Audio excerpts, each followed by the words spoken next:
जय हिंद दोस्तों। मैं अनंता आप सभी का स्वागत करती हूँ। आई होप कि आप सब लोग अच्छे होंगे। फ्रेंड्स, आज की क्लास में मैं आपको करवाने वाली हूँ आरआरबी एनटीपीसी 7 दिसंबर 2021 के जो भी जीएस में क्वेश्चन पूछे गए थे वो सारे क्वेश्चंस को करवाऊंगी। अब आप मेरी क्लास यहाँ पे लें क्यों? क्योंकि देखिए ये जो क्वेश्चंस हैं ये सारे आप तो गूगल में भी पढ़े हो, आप वहाँ से भी देख सकते हैं। लेकिन मेरी क्लास लेने का आपको 3 तरह का फ़ायदा होगा। एक तो आपको ये पता चलेगा कि कौन कौन से क्वेश्चंस पूछे गए थे। दूसरा ये पता चलेगा मैंने यहाँ पे क्या किया है कि जो जो भी क्वेश्चंस आरआरबी एनटीपीसी ने पूछे हैं उन क्वेश्चन से रिलेटेड अदर क्वेश्चंस जो कि कॉम्पिटिटिव एग्जाम्स में पूछे जाते हैं उन सारे क्वेश्चंस को यहाँ पे मैंने इंक्लूड किया है। तो मतलब आपको ये भी पता चलेगा कि इस क्वेश्चंस के अराउंड कितने क्वेश्चंस बन सकते हैं जो कि कॉम्पिटिटिव एग्जाम्स में पूछे गए हैं। तो वो सारे क्वेश्चंस भी आपके तैयार हो गए। और एक चीज़ और कि यहाँ पे मैंने करंट अफेयर को भी इंक्लूड किया है। जैसा मान लीजिए कोई थीम है, कोई डेट है ना, तो इन सारी चीज़ों को भी करंट अफेयर को भी लेकर के इंक्लूड किया है। तो अब आपको क्या होगा ना कि अब आपको इतनी जगह एरिया पे आपको मेहनत नहीं करनी पड़ेगी। आपको सिर्फ वन स्टॉप प्लेटफॉर्म फतेह अनंता अकेडमी पे आपको सारी ही चीज़ें एक ही जगह पे एक ही क्लास में मिल जाएंगी। ठीक है, तो आप फालतू में मेहनत मत करिए, बस आराम से एक क्लास देखिए और आगे बढ़ते जाइए। चलिए स्टार्ट करते हैं आज की क्लास को। इसमें देखिए सबसे पहला क्वेश्चन पूछा था, ठोस आयोडीन का रंग कैसा होता है? तो ठोस आयोडीन का रंग कैसा होता है? जामुनी भूरा से काले कलर का होता है। ठीक है, अब यहाँ पे पूछा क्या जाता है एग्जाम में पूछा जाता है कि आयोडीन की कमी से कौन सा रोग होता है? तो आयोडीन की कमी से होता है हमें थायराइड। ठीक है, आयोडीन की कमी से मनुष्यों में थायराइड रोग हो जाता है। तो अब एक चीज़ और है कि यहाँ पे जो आयोडीन है ये किस कलर का है या फिर कौन से ये किस काम में आता है? तो घावों पे लगाने के काम में आता है। ये कहाँ से लिया गया है? ठीक है, तो ये आपके एनसीईआरटी से लिया गया है, इसलिए आपको एनसीईआरटी जा करके जो भी मैं क्लास 8 की एनसीईआरटी कराई हूँ ना उसको पढ़ लीजिएगा, वहाँ से लिया गया है। ठीक है, चलिए अब यहाँ पे प्रश्न नंबर 2 आ जाता है कि मौर्य वंश का जो अंतिम सम्राट है वो कौन था? देखिए ये प्रश्न तो एक है लेकिन इसमें कई सारे फैक्ट्स मैं आपको बता दे रही हूँ। जो मौर्य वंश का जो अंतिम सम्राट था बृहदत्त था। तो अच्छा, अब बृहदत्त था ये भी पूछा जाता है, बृहदत्त के बाद कौन सा वंश आया, मौर्य वंश के बाद कौन सा वंश आया? तो मौर्य वंश के बाद आया था शुंग वंश। अब शुंग वंश की स्थापना किसने की थी? पुष्यमित्र शुंग ने। तो पुष्यमित्र शुंग कौन थे? इनके बृहदत्त के सेनापति थे, ब्राह्मण सेनापति थे। इन्होंने बृहदत्त को छल से मार दिया था और उसके बाद जो है खुद शुंग वंश की स्थापना की थी। ठीक है, अब शुंग वंश स्थापित हो गया, लेकिन ये भी तो जानना चाहिए कि मौर्य वंश का जो प्रथम राजा था वो कौन था? मौर्य वंश का जो प्रथम राजा था वो चंद्रगुप्त मौर्य था। ठीक है, मौर्य वंश का सबसे पहला राजा था चंद्रगुप्त मौर्य। इन्होंने क्या किया था? इन्होंने धनानंद को मार करके मौर्य वंश की स्थापना की थी। ठीक है, अच्छा अब आपको बताना है कि धनानंद कौन से मतलब कौन से वंश का था? धनानंद का जो वंश था वो कौन सा था, क्योंकि वो भी पूछा जाता है। अब यहाँ पे आपको एक लोग और दिख रहे हैं, अशोक। ठीक है, तो अशोक के समय में क्या था कि मौर्य वंश का सबसे बड़ा साम्राज्य था, सबसे जो उसको बोलते हैं एकदम चरम सीमा पे साम्राज्य था वो अशोक के काल में ही था। ठीक है, तो अशोक के साथ तो कई सारी शिलाएं हैं, वो 12 शिला लेख हैं, उन सारे से क्वेश्चन पूछा जाता है। 12वें शिलालेख से और 13वें शिलालेख से पूछा जाता है और उन चीज़ों को तैयार कर लीजिएगा। और जो कलिंग युद्ध से ये एकदम डिमोटिवेट होकर के कौन से धर्म को अपनाए थे ये तैयार कर लीजिएगा। ठीक है, चलिए अब यहाँ पे मैं क्वेश्चंस भी आपको बताऊंगी, कुछ आपको मेहनत भी करवाऊंगी, क्योंकि भाई इसी तरह से चीज़ें होती हैं। अगर आप कोई चीज़ें थोड़ी बहुत भी सर्च करोगे तो आपकी नज़रें और भी चीज़ों पे जाएंगी। ठीक है, तो एक जो जेन्युइन कैंडिडेट होते हैं, जो स्टूडेंट वाकई में जिनको सिलेक्शन लेना होता है, जॉब लेनी होती है, वो इसी तरह से तैयारी करते हैं। ठीक, चलिए अब इसमें प्रश्न नंबर 3 क्या कह रहा है? वेब ब्राउज़र में निम्नलिखित में से किसका उपयोग लगातार देखी जाने वाली वेबसाइटों को सेव करने के लिए किया जाता है? तो एक चीज़ मैं बता दूं, जो आप वेब ब्राउज़र यूज़ करते हैं, चाहे फायरफॉक्स यूज़ करें, चाहे क्रोम यूज़ करें, चाहे अदर कोई वेब ब्राउज़र यूज़ करते हैं, अगर आप उसमें लगातार कोई वेबसाइट सर्च कर रहे हैं, जैसे आप मान लीजिए आप मेरी वेबसाइट सर्च कर रहे हैं फतेह अनंता एकेडमी, आप सर्च कर रहे हैं, तो आपको क्या होगा, आप बार बार उसी वेबसाइट को सर्च कर रहे हैं, तो आपको कहाँ पे ये चीज़ें सेव होती हैं? ये चीज़ें सेव होती हैं फेवरेट में। कहाँ पे सेव होती हैं? फेवरेट में सेव होती हैं। आप सर्च करके देख लीजिएगा, ठीक है। चलिए अब नेक्स्ट इसमें है खजुराहो समूह के स्मारकों का यूनेस्को विश्व धरोहर स्थल कहाँ स्थित है? तो यहाँ पे जो खजुराहो मंदिर है ये भी पूछा जाता है कि कहाँ पे स्थित है। तो ये मध्य प्रदेश में स्थित है। मध्य प्रदेश के कौन से जिले में है? छतरपुर जिले में मध्य प्रदेश के स्थित है। अच्छा ठीक है, ये क्वेश्चन बन गया। लेकिन ये भी पूछा जाता है जो खजुराहो समूह के स्मारक हैं ये कौन सी शैली में बने हुए हैं? देखिए कई तरह की शैली होती है, द्रविड़ शैली, नागर शैली, इसी तरह की कई तरह की शैली होती है। तो ये नागर शैली में बने हुए हैं, ठीक है। तो कौन सी शैली में बने हैं? नागर शैली में बने हैं। चलिए नेक्स्ट क्वेश्चन देखते हैं। प्रश्न नंबर 5 क्या पूछ रहा है? प्रश्न नंबर 5 पूछ रहा है जो स्वर्ण मंदिर है किस झील पर स्थित है? तो कौन सी झील पर स्वर्ण मंदिर है? ये हमारा गोल्डन टेम्पल कौन सी झील पर है? तो ये है अमृत सरोवर झील पे। कौन सी? अमृत सरोवर झील पे है। तो एक चीज़ यहाँ से क्वेश्चन आता है कि ये जो स्वर्ण मंदिर है इसकी स्थापना किसने की थी, और एक चीज़ और, इसकी नींव किसने डाली थी, ठीक है। चलिए अब नेक्स्ट इसमें देखते हैं। प्रश्न नंबर 6 क्या पूछ रहा है? ये तकनीकी से क्वेश्चन आ गया है। तो तकनीकी आविष्कार, कौन सा तकनीकी आविष्कार पहले आया था? तो देखिए ये चीज़ें आपके क्वेश्चन में नहीं लिखी थी, ये जो एक्स्ट्रा इंग्लिश में लिखा है, ठीक है, ये आपके क्वेश्चन में नहीं लिखा था। आपके क्वेश्चन में सिर्फ ये A option B C D लिखा था। क्या लिखा था? टेलीग्राम, टेलीस्कोप, टेलीटाइप, टेलीफोन लिखा था। तो कौन सी चीज़ें पहले आई थी? तो कौन सी चीज़ पहले आई थी? सबसे पहले टेलीस्कोप आया था, ठीक है, टेलीस्कोप आया था। और टेलीस्कोप को डिस्कवर किसने किया था ये आप बात जान लीजिए। ये आपके लिए मैंने एक्स्ट्रा इन्फॉर्मेशन ऐड कर दी है क्योंकि इन्वेंशन भी पूछा जाता है ये आपके एनटीपीसी में। तो जितने भी इन्वेंशन हैं, चाहे वो माउस के हों, चाहे वो कीबोर्ड के हों, तो इस तरीके की सारी चीज़ें इन्वेंशन आपको लर्न कर लेनी है। अभी मैंने आगे इसमें बताया भी है। देखिए गैलीलियो ने टेलीस्कोप को इन्वेंट किया था। उसके बाद टेलीफोन को ग्राहम बेल ने, और टेलीग्राम को सैमुअल मॉर्स ने, ठीक है, सैमुअल मॉर्स ने टेलीग्राम को, ठीक है। टेलीग्राम का कितना यूज़ हम आज करते हैं। चलिए अब यहाँ पे प्रश्न नंबर 7 पे पहुँच जाते हैं। मृणाली साराभाई किस खेल से संबंधित है, मतलब किस कला से संबंधित, किस कला से संबंधित है? तो ये देखिए आपके जो एग्ज़ाम है तो क्या उसमें मृणाली साराभाई ही आएगा? नहीं, उसमें मृणाली साराभाई आ भी सकता है और नहीं भी आ सकता है।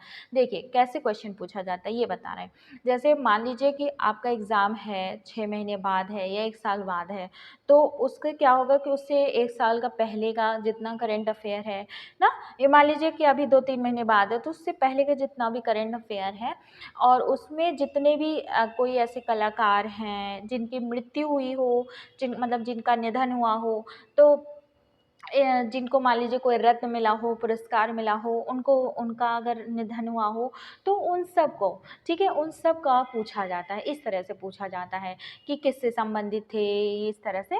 तो ये जो है यहाँ पे जो मृणाली साराभाई है ये जो है भरतनाट्यम से संबंधित थी, ठीक है। अब ये जो भरतनाट्यम है ये ये क्या है? यह एक नृत्य है, ठीक है, यह एक कला नहीं, मतलब कौन सी कला है? ये नृत्य वाली है, ठीक है, नृत्य वाली है, ठीक है, चित्रकला नहीं है, ठीक, नृत्य है। तो अब नृत्य कहाँ की है? ये तमिलनाडु की नृत्य है, ठीक है, तमिलनाडु की नृत्य है।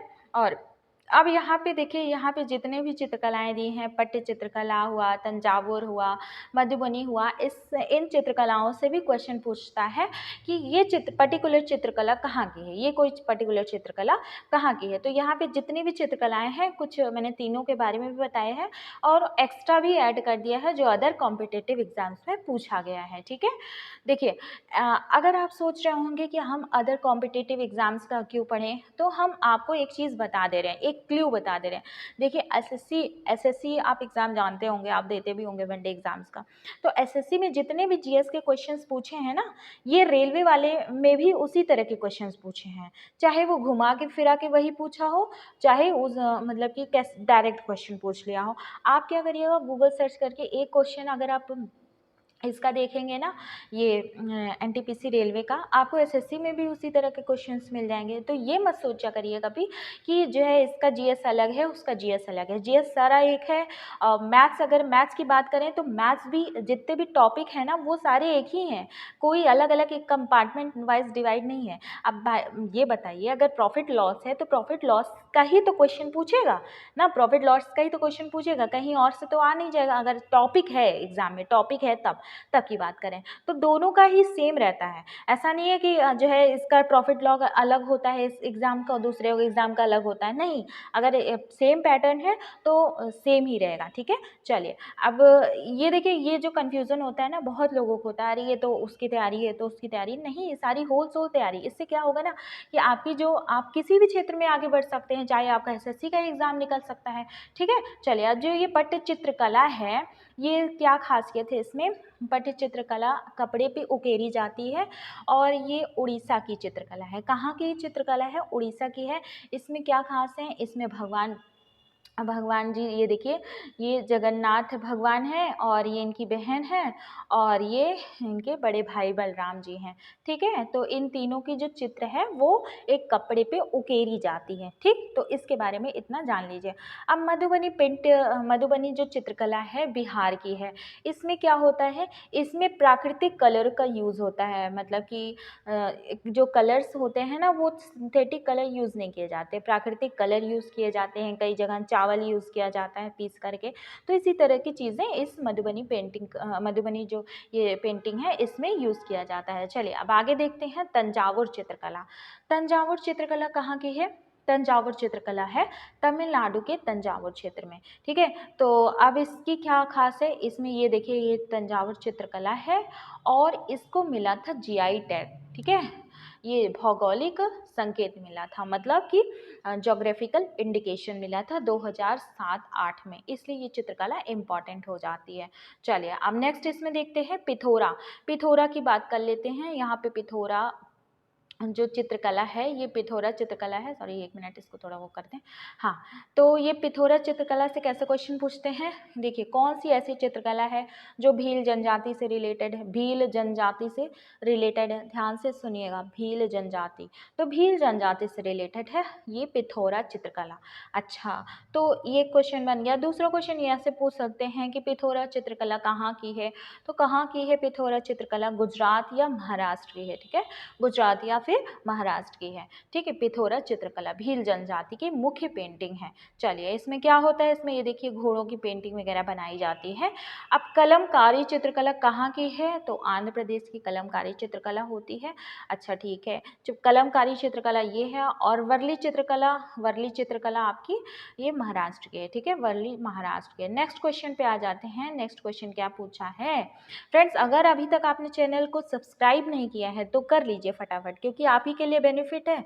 यहाँ पे मैं जो भी चीज़ें देती हूँ ना वो एकदम फैक्ट्स वाइज देती हूँ।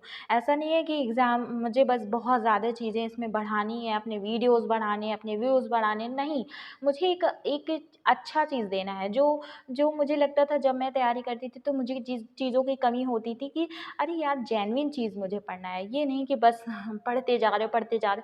देखो क्या होता है ना, ज्ञान का भंडार तो बहुत ज़्यादा है, लेकिन आप यहाँ ज्ञानी बनने नहीं आए हो। ठीक है, देखिए जो जाहिर सी बात है, जो एकदम सिंपल बात है वो मैं आपको बोल रही हूँ, आप यहाँ पे ज्ञानी बनने तो आए नहीं हो। आपका जो मेन उद्देश्य है अभी का, वो है कि आपको जॉब लेना है। ठीक है, एक जॉब लेना है आरआरबी एनटीपीसी में, तो आप उसके लिए आए, तो आप उसके बेसिस पे पढ़ो। ठीक है, तो जो चीज़ें मुझे कमी खलती थी कि अरे यार इस तरह का गाइडेंस होता तो कितना अच्छा होता, मतलब कि चीज़ें मुझे वही मिलती जो मतलब एग्ज़ाम्स में आती हैं या फिर जो उसके लिए बहुत ज़रूरी रहती हैं वही पढ़ो, तो मेरा जो नंबर होता वो और गेम होता, मतलब और गेन होगा।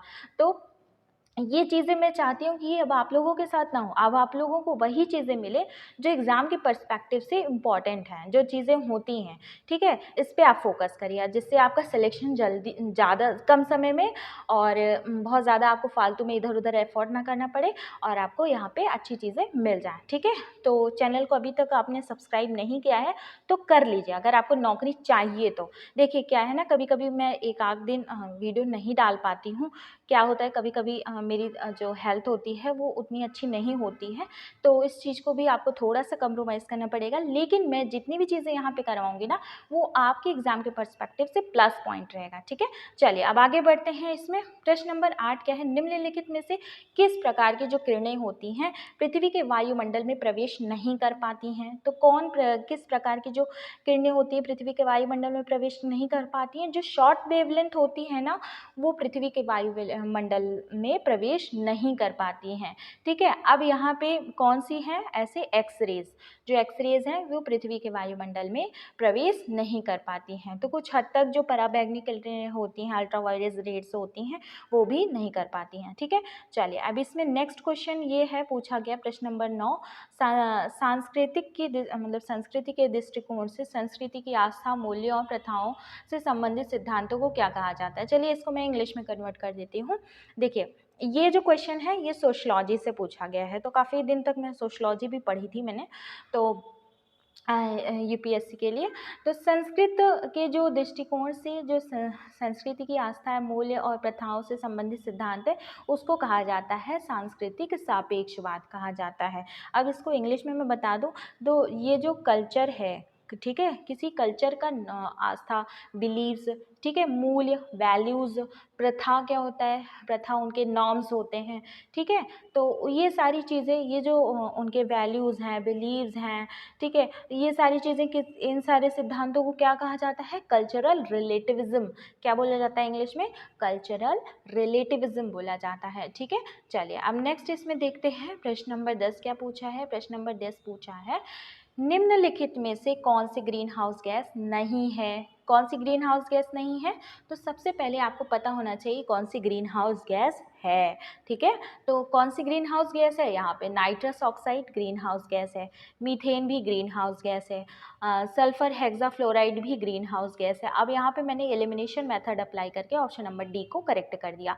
मतलब कौन सी ग्रीन हाउस गैस नहीं है, copper dioxide green house gas नहीं है। तो प्रश्न पूछे कि कौन सा ऐसा कारण जो नेचुरल है ग्रीन हाउस गैस का, तो वो है जलवाष्प, वाटर, ठीक है। जो एक जलवाष्प होता है वो जो है एक नेचुरल कारण होता है ग्रीन हाउस गैस का। अब carbon dioxide, methane, nitrous oxide, chlorofluorocarbon, ठीक है, क्लोरोफ्लोरोकार्बन, यहाँ पे क्लोरोफ्लोरोकार्बन होगा, CFC, जो कि आपके रेफ्रिजरेटर वगैरह से निकलती है। तो हाइड्रोफ्लोरोकार्बन और ये सल्फर हेक्साफ्लोराइड, ये सारी चीज़ें क्या हैं, यहाँ पे जितने भी मैंने आपको दिए हैं ना, ये जितने भी हैं, पहले आप इसको स्क्रीनशॉट कर लीजिए।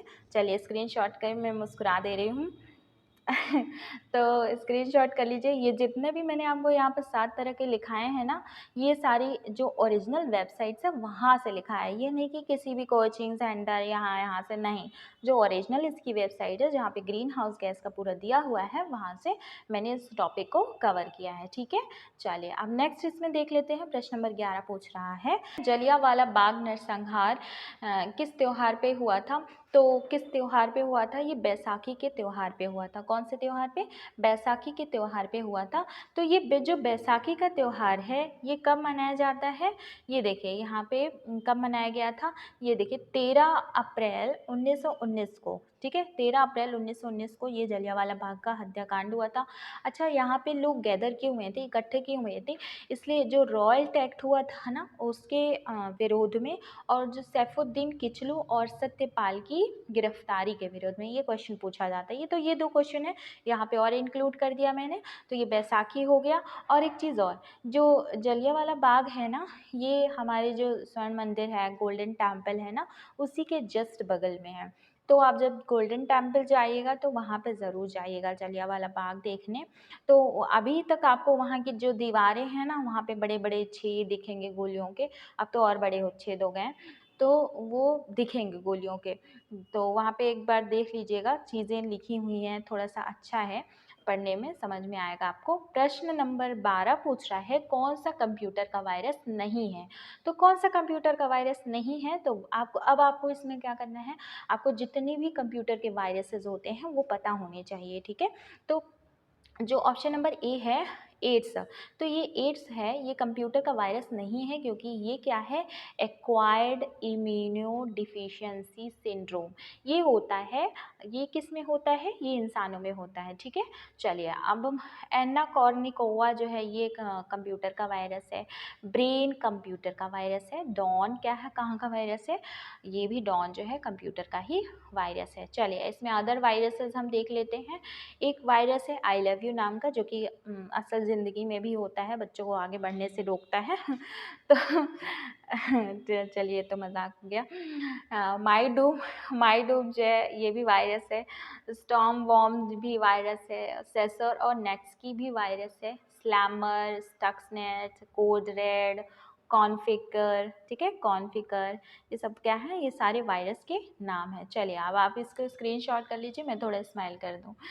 ठीक है, चलिए अब नेक्स्ट इसमें देख लेते हैं। प्रश्न नंबर 13 क्या कह रहा है, प्रश्न नंबर 13 कह रहा है भारतीय गणराज्य में केंद्र शासित प्रदेश का प्रशासनिक प्रमुख कौन होता है। तो देखिए प्रशासनिक प्रमुख कौन होता है, भारतीय जो केंद्र शासित प्रदेश होते हैं, यूनियन टेरिटरीज होते हैं, उसमें उपराज्यपाल ही केंद्र के मतलब कि वो यूनियन टेरिटरीज के प्रमुख होते हैं। ठीक, अब यहाँ पे केंद्र शासित प्रदेश अगर आए हैं तो मैं आपको एक चीज़ बता दूँ, अभी जो है हाल ही में केंद्र शासित प्रदेश लद्दाख में 5 नए जिलों को ऐड किया गया है, मतलब 5 नए जिले उसमें और बनाए गए हैं।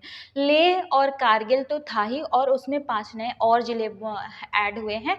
तो इसका एक टॉपिक मैंने करंट अफेयर वाले सेक्शन प्लेलिस्ट में आपको डाल दिया है। वहाँ पे क्या खास है कि पूरे ही जितना भी उस लद्दाख से रिलेटेड क्वेश्चंस पूछे गए हैं और कॉम्पिटिटिव एग्जाम्स में, उन सारी चीज़ों को मैंने वहाँ पे एक जगह पे कर दिया है। ठीक है, काफ़ी सारे क्वेश्चंस हैं, जैसे ठंडा डिजर्ट किसे कहते हैं, तो इस तरह की बहुत सारी चीज़ें हैं, तो वहाँ पे मैंने किया है। आप उस टॉपिक को एक बार देख लीजिएगा। ठीक है, क्योंकि मैं टॉपिक वाइज अभी करंट अफेयर अच्छे से करवाती हूँ, तो उसको वहाँ से कवर कर लीजिएगा वो वाला टॉपिक। अब यहाँ पे जानते हैं लद्दाख, ये जो संघ राज्य क्षेत्र हैं, यूनियन टेरिटरीज हैं, इनकी राजधानी के बारे में। देखिए अंडमान निकोबार द्वीप समूह की जो राजधानी है पोर्ट ब्लेयर। ठीक है, पोर्ट ब्लेयर किसकी राजधानी है, अंडमान निकोबार द्वीप समूह की। चंडीगढ़ की चंडीगढ़, दादर नागर हवेली की दमन और दीव की, ठीक है, दमन है। और जो राष्ट्रीय राजधानी क्षेत्र दिल्ली की दिल्ली है। एक बार रिवाइज कर लीजिए, क्योंकि यहाँ पे क्या होता है, यूनियन टेरिटरीज से पूछे ही जाते हैं राजधानी। तो जम्मू कश्मीर का जो ग्रीष्मकालीन है वो श्रीनगर है, और शीतकालीन क्या है, जम्मू है। चलिए अब यहाँ पे बात आ जाती है लद्दाख की। यहाँ तो मैंने लेह लिखा है, लेकिन लद्दाख का 2 राजधानी है। ठीक है, कौन सी है, लेह और कारगिल दोनों मानी जाती है। ये लद्दाख के जो 5 नए जिले ऐड किए गए हैं। ठीक है, अब नेक्स्ट है लक्षद्वीप का है कावरत्ती, पुडुचेरी का पुडुचेरी ही है। चलिए नेक्स्ट क्वेश्चन, हाँ नोट यहाँ पे क्या करने वाली बात है, ये जो सितंबर 2024 सितंबर मतलब कि सितंबर में ही क्या हुआ है, ये जो पोर्ट ब्लेयर है, पोर्ट ब्लेयर किसकी राजधानी है, अंडमान निकोबार द्वीप समूह की राजधानी है पोर्ट ब्लेयर। इस पोर्ट ब्लेयर का नाम बदल करके श्री विजयपुरम कर दिया गया। अब ये श्री विजयपुरम कर दिया गया, तो अभी आपके क्वेश्चन में आएगा, छपेगा। ठीक है, तो आप देखिए। चलिए अब यहाँ पे प्रश्न नंबर 14 पे आ गए। अब प्रश्न नंबर 14 पे हम आ तो गए हैं। यहाँ प्रश्न नंबर 14 पूछा क्या है, पूछा है वर्ष 2016 में विश्व आर्थिक मंच की बैठक कहाँ हुई थी। तो अब एक चीज़ यहाँ पे बता दूँ कि ये जो विश्व आर्थिक मंच की बैठक है, अब आप सोच रहे होंगे विश्व आर्थिक मंच की बैठक तो 2016 में हुई थी। इसको यहाँ मैंने क्यों लिखा है, इसलिए लिखा है क्योंकि यहाँ पे 16 का पूछा है, लेकिन यहाँ पे मैंने 24 का आंसर दिया है। अब आपका 24 वाला ही आएगा ना, 16 वाला तो पूछेगा नहीं। तो यहाँ पे 24 के हिसाब से वर्ल्ड इकोनॉमिक फोरम का पूरा ही जितना भी उसका अपडेट है, जितना भी करंट अफेयर रिलेटेड है क्वेश्चन, वो आया, मैंने यहाँ इंक्लूड कर दिया है। 15 से 19 जनवरी 2024 तक क्या हुआ था, वर्ल्ड इकोनॉमिक फोरम की बैठक हुई थी। कहाँ पे हुई थी, स्विट्जरलैंड के दावोस में। ठीक है, अच्छा यहाँ पे जब भारत ने किस भावना से भाग लिया था इस मंच में, तो किस भावना से भाग लिया था, वासुधैव कुटुंबकम की भावना से भारत ने भाग लिया था। ठीक है, ठीक है। अब यहाँ पे वर्ल्ड इकोनॉमिक फोरम की थीम पूछ सकते हैं, इस साल की 2024 की थीम क्या थी, इस साल के लिए, तो विश्वास का पुनर्निर्माण मतलब रीबिल्डिंग ट्रस्ट, ठीक, रीबिल्डिंग ट्रस्ट। अब जितने भी फैक्ट्स हैं जो जो पूछे जाते हैं एग्जाम में वो मैंने आपको करवा दिया यहाँ पे। अब इस टॉपिक से कुछ बचा नहीं है, ठीक। चलिए प्रश्न नंबर 15 पहुँचते हैं। प्रश्न नंबर 15 क्या कह रहा है, जायकवाड़ी परियोजना किस नदी पर सबसे बड़ी सिंचाई परियोजना है। तो यहाँ पे किस नदी पर सबसे बड़ी सिंचाई परियोजना है जायकवाड़ी, गोदावरी नदी पर है, ठीक है। अब गोदावरी नदी पे कहाँ पर, गोदावरी नदी पर महाराष्ट्र में, महाराष्ट्र में कौन पर, कहाँ पर, औरंगाबाद जिले में, महाराष्ट्र के औरंगाबाद जिले में जायकवाड़ी गांव के निकट गोदावरी नदी पर बांध बनाया गया है जिसका नाम क्या है, जायकवाड़ी बांध है, ठीक है।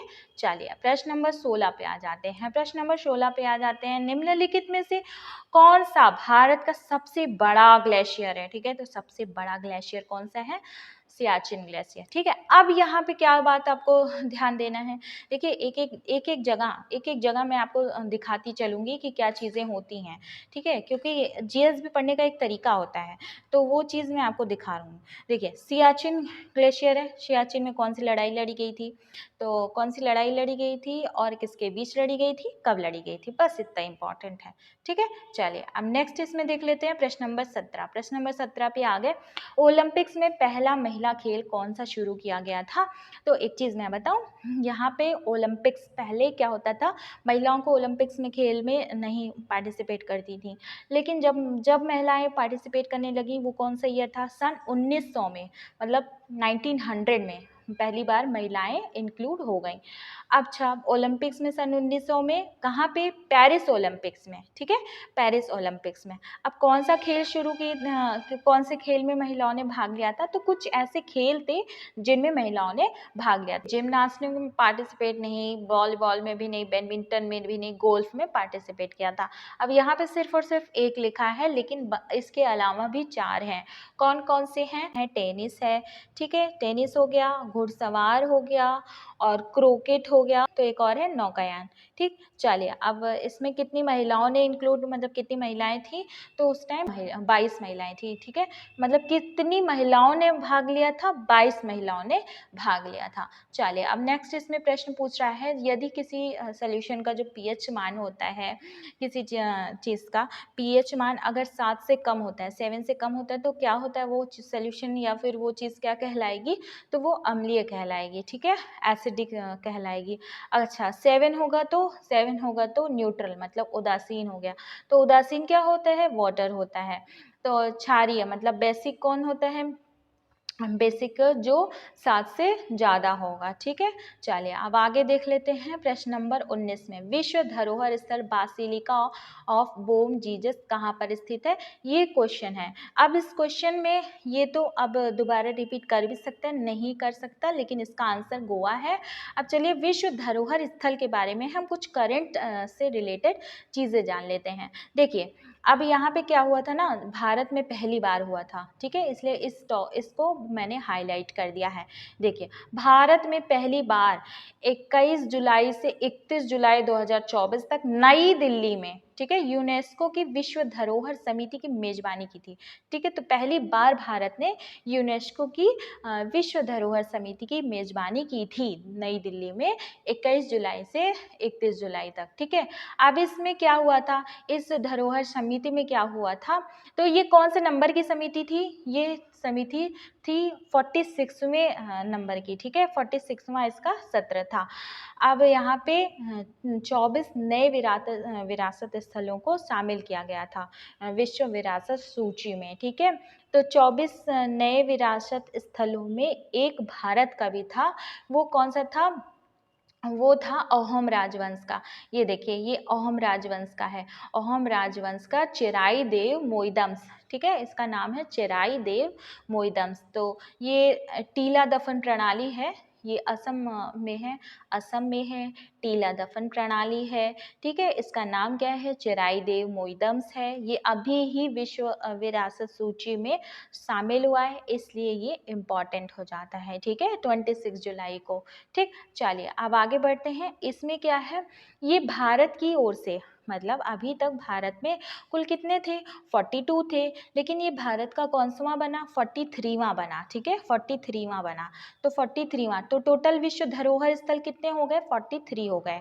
तो ये क्वेश्चन पूछा जाता है, ये सारे टॉपिक जितने एक एक लाइन बता रही हूँ ना, सब पूछा जाता है, तो सारी चीज़ें इंपॉर्टेंट है, ध्यान रखिएगा। तो कितने सांस्कृतिक धरोहर, कितनी कल्चरल जो है हमारी है धरोहर, तो 35 और 7 क्या है, नेचुरल है, प्राकृतिक है, एक जो है मिश्रित है, जो कि कंचनजंगा राष्ट्रीय उद्यान क्या है, मिश्रित है, ठीक है, जो सांस्कृतिक और प्राकृतिक दोनों की गुणों में है, ठीक। अब यहाँ पे देख लीजिए एक चीज़ और, विश्व धरोहर दिवस मतलब वर्ल्ड हेरिटेज डे कब मनाया जाता है, तो 18 अप्रैल को मनाया जाता है वर्ल्ड हेरिटेज डे, ठीक। काफ़ी बार क्वेश्चन में पूछा गया है, कई एग्जाम में पूछा गया है। थीम जान लीजिए 2024, मतलब इस बार के लिए जो थीम थी वो क्या था, discover and experience diversity. Discover and experience diversity मतलब विविधता की खोज करें और अनुभव करें, ठीक। चलिए प्रश्न नंबर 20 पे पहुंच गए हैं, कुल यहाँ पे 30 क्वेश्चन है।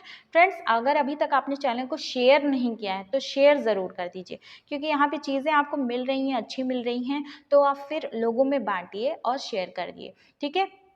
चलिए अब यहाँ पे प्रश्न नंबर 20 क्या कह रहे हैं, कैल्शियम का समृद्ध स्रोत कौन सा नहीं है, कौन सा नहीं है, गाजर। गाजर क्या है, कैल्शियम का समृद्ध स्रोत नहीं है, इसमें विटामिन ए मिलता है, ठीक है। गाजर खाइए, आँख की रोशनी बढ़ाइए, ठीक। पनीर, कोलार्ड ग्रीन्स, अंजीर, इन सब में क्या होता है, कैल्शियम मिलता है। अब इसमें एक्स्ट्रा फैक्ट क्या मैंने ऐड किया है, जो अदर एग्जाम्स में पूछा जाता है, देखिए यहाँ पे विटामिन डी की कमी से कौन सा रोग होता है, तो विटामिन डी की कमी से होता है ऑस्टियोपोरोसिस।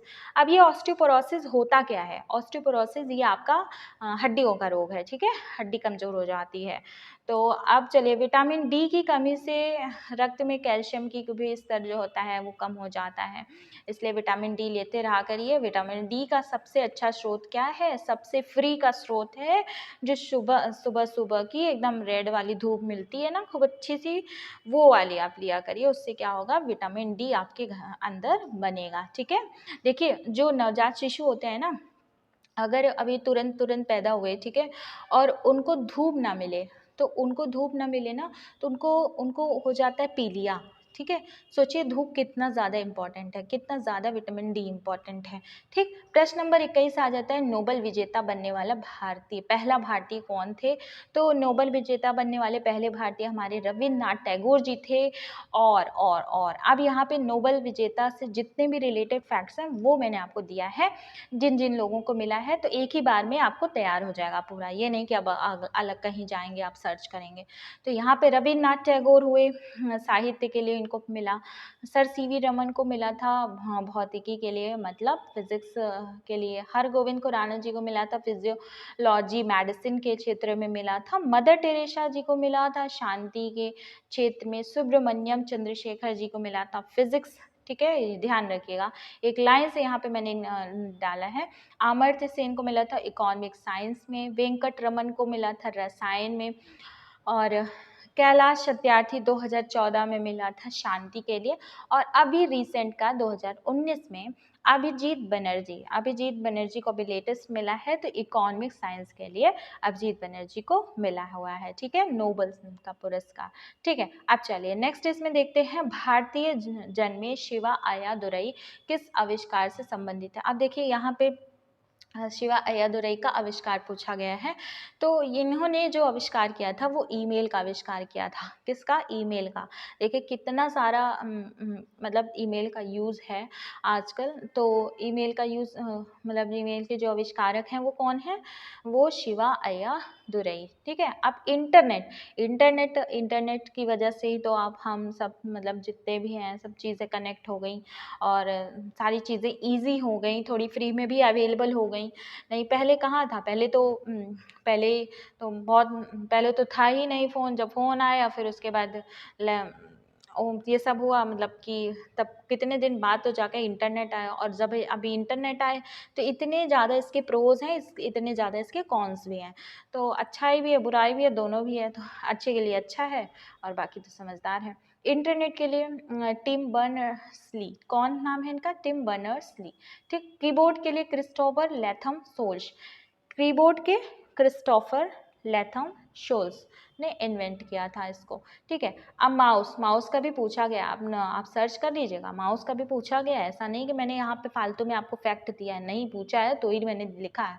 अब डगलस एंजलबर्ट, कौन? डगलस एंजलबर्ट, कोई एंजल बर्ड थे, बर्ड थे, मतलब इस तरह से आप जान लीजिए माउस, ठीक है। चलिए अब नेक्स्ट इसमें है प्रश्न नंबर 23, क्या पूछ रहा है? संरक्षण या परिरक्षण के लिए सुसज्जित प्राकृतिक क्षेत्रों में उनके प्राकृतिक आवास से लुप्त प्राय या दुर्लभ के पुनः स्थान को क्या कहा जाता है?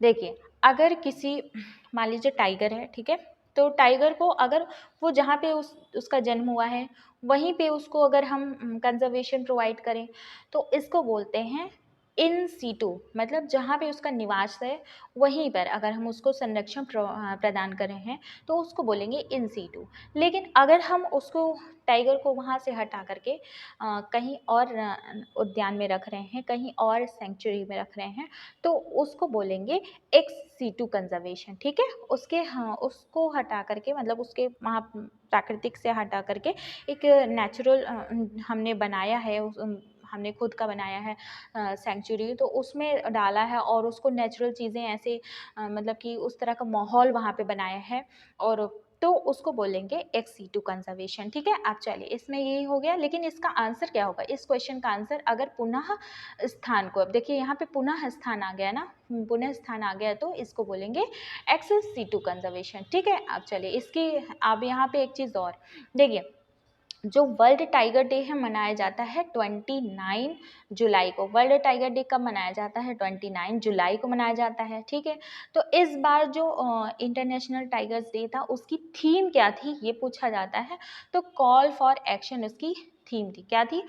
कॉल फॉर एक्शन उसकी थीम थी। चलिए अब यहाँ पे एक चीज़ और छूट गई, ये है जो प्रोजेक्ट टाइगर है, जो टाइगर को कंजर्व करने के लिए स्टार्ट किया गया था, वो कब शुरू किया गया था? 1973 से शुरू किया गया था। बहुत सारे एग्जाम में पूछा गया है, इसलिए मैंने लिखा है यहाँ पे।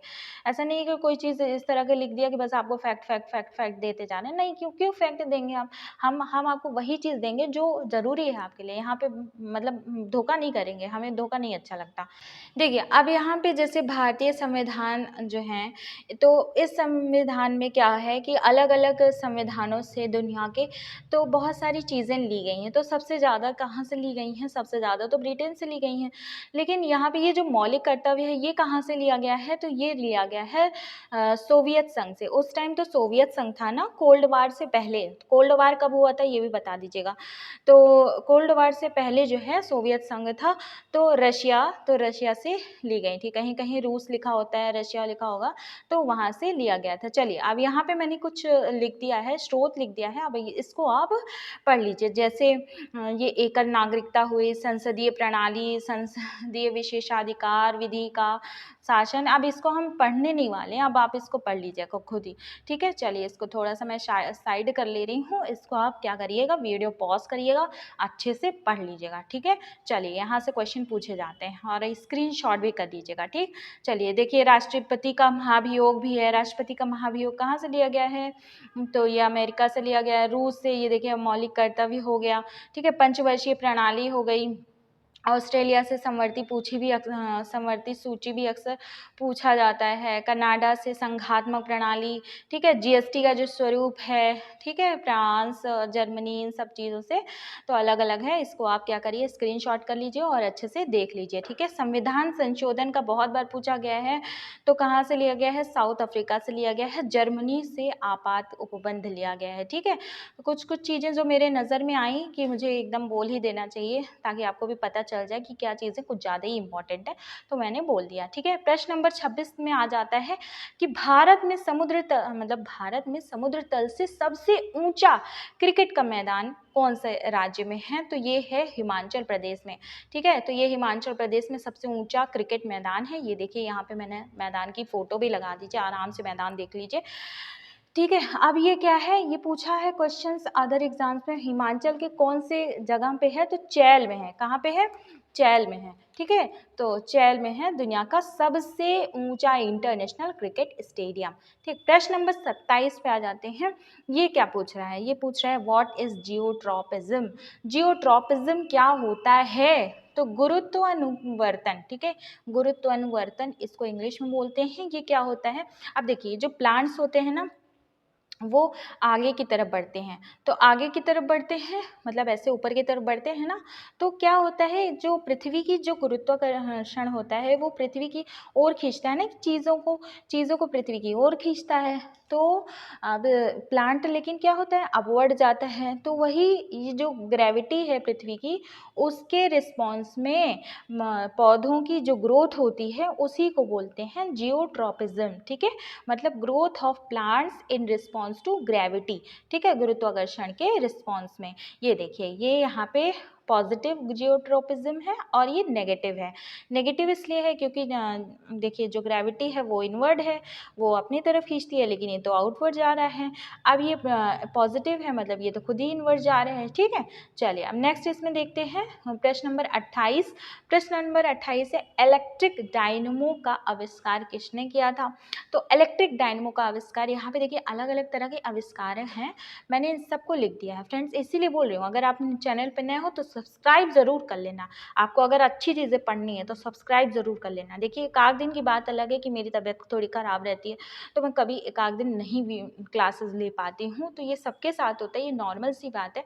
लेकिन मैं जो है यहाँ पे जो भी चीज़ें आपको दूंगी ना वो आपके एकदम फैक्ट के एकदम मतलब कि इतना ज़्यादा इंपॉर्टेंट रहेगा कि एग्ज़ाम में आपको लगेगा कि हाँ यार यही चीज़ें होती हैं, ठीक है। तो उसको आप करते जाइए, आपको सिलेक्शन पक्का है। अगर आपको सिलेक्शन लेना है, वाकई में लेना है, टाइम पास नहीं करना कि हाँ पढ़ रहे हैं घर वाले जान रहे हैं पढ़ रहे हैं, नहीं ऐसा नहीं। अगर आप जेन्युइन कैंडिडेट हो तो यहाँ पे अगर आप आए हो तो चैनल को सब्सक्राइब ज़रूर कर लेना, क्योंकि यहाँ पे बहुत अच्छी चीज़ें मिलेंगी। देखिए पहला ए है बेंजामिन फ्रैंकलिन, पूछा जाता है बिजली के आविष्कार किसने किया। बिजली का आविष्कार किया था बेंजामिन फ्रैंकलिन ने। किसने किया था बिजली का, बेंजामिन फ्रैंकलिन ने। अब यहाँ पे विद्युत चुंबकीय तरंग दैर्ध्य, अब इसको इंग्लिश में बोलेंगे इलेक्ट्रोमैग्नेटिक वेवलेंथ, ठीक है, इलेक्ट्रोमैग्नेटिक वेवलेंथ। इसकी जो आविष्कारक थे ये कौन थे, एलेक्जेंड्रो वोल्टा। एलेक्जेंड्रो वोल्टा ने इलेक्ट्रोमैग्नेटिक वेवलेंथ की मतलब आविष्कार किया था। चलिए अब यहाँ पे आविष्कार कौन सा पूछा था, इलेक्ट्रिक डायनमो का, तो इलेक्ट्रिक डायनमो का किया था माइकल फराडे ने। देखिए जितने भी आविष्कार हैं आविष्कारक हैं इन सबको आपको तैयार कर लेना है, ठीक है, इस क्वेश्चन के हिसाब से। लेकिन जितना भी यहाँ पे दिया हुआ था उतना मैंने आपको बोल दिया, ठीक है। अब प्रश्न नंबर डी क्या कह रहा है, थॉमस एडिशन। थॉमस एडिशन ने क्या बिजली के बल्ब का आविष्कार किया था। इनका सभी करतूत तो जानते ही होंगे। प्रश्न नंबर 19 क्या कह रहा है, 29 क्या कह रहा है, हवा में निम्नलिखित में से कौन सी गैस पीतल के मलिनीकरण के लिए उत्तरदायी होती है। तो पीतल में जो ग्रीन हो जाता है ना, मलिनीकरण हो जाता है, वो क्या हो जाता है, वो हाइड्रोजन सल्फाइड के कारण मलिनीकरण हो जाता है, ठीक है। नेक्स्ट इसमें देखते हैं प्रश्न नंबर 30 जो कि लास्ट प्रश्न है।